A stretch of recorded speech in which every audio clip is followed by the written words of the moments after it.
अरे काय सणावाराचं आपल्या घरात काय आहे का नाही? पप्पा, एवढं सकाळ सकाळ उठून पूजा करता देवाची. देव काय करतो हो असं? देव काय करतो म्हणजे? अरे देव आपल्या भक्तांना लेकरावानं जपतो. त्यांना काय हवं काय नको ते बघतो.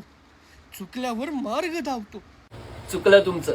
अहो, मंदिरातला देव मनाला धीर आणि आधार देतो, पण माझ्या घरातला देव, त्यांनी मला जन्म दिला, स्वतः अशिक्षित राहून त्याच्या मुलांना चांगलं शिक्षण दिलं, खायला अन्न आणि राहण्यासाठी घर दिलं, ठेच लागल्यावर सावरलं, स्वतःचे अश्रू लपवून त्याच्या लेकरांचे अश्रू पुसले.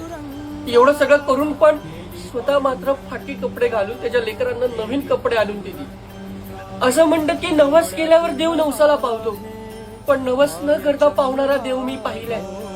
विटेवरती उभा असलेला पांडुरंग कसा दिसत असेल मी नाही पाहिला, पण माझ्या चांगल्या भविष्यासाठी दिवसभर उन्हात राबणारा विठोबा आणि माझ्या पोटासाठी इतरांच्या घरात भांडी कपडे करणारी माझी रकुमाई मी पाहिली आहे बाबा. अहो, तो युगे 28 उभा आहे म्हणून हे जग आहे, पण माझ्या पाठीची तुम्ही दोघं आहात म्हणून आज मी आहे. मातीला